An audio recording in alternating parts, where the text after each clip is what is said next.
Next on the Fox 42 News at 9. I've lost my livelihood, so I'm very disappointed.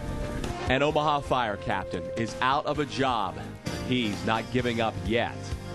People in a Nebraska city continue to push for tougher immigration laws, but city officials aren't so happy about the changes.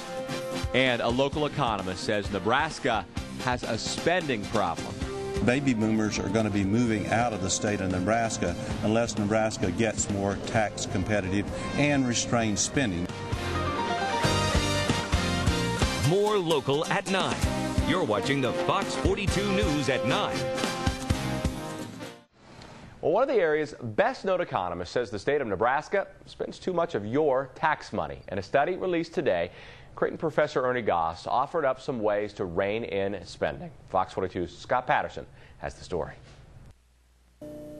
$557 million.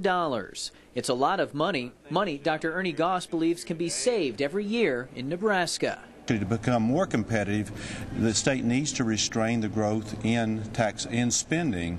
Goss put together this study on Nebraska's spending habits. He says a key area for savings is education. For K through 12, Goss recommends a 65% solution, where 65% of the total budget is spent on instruction.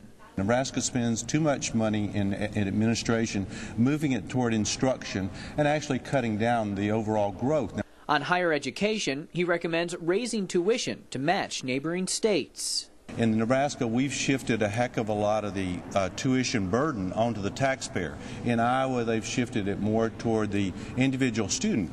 Privatization is a common theme. Goss cites the troubled Beatrice State Developmental Center as an example. There is real clear evidence that private providers can provide a greater degree of care at a lower cost. There are many other suggestions as well, from the possibility of toll roads to addressing pension spiking among state employees. Goss says controlling spending could lead to lower taxes. Baby boomers are going to be moving out of the state of Nebraska unless Nebraska gets more tax competitive and restrains spending. The Platte Insitute says the state has taken positive steps to rein in spending. Institute leaders hope this report will continue the progress. The constitutional officers in our state and our legislators have taken an open-minded attitude about some of the recommendations that we've offered. With more local at 9, Scott Patterson, photographer M.H. Danker, KPTM, Fox 42 News. These ideas are just a few of many. If you'd like to read all of Dr. Goss's suggestions, we've provided a link to his report on our website. That's kptm.com, and just click on Quick Links. Well, that report was released just this morning, so state leaders are just getting a chance to read through it. Some senators tell us they like a few of the ideas they've heard so far, like the 65% solution for school spending. Omaha Senator Heath Mello serves on the Appropriations Committee, which deals with the state budget. He says he appreciates any ideas to rein in spending.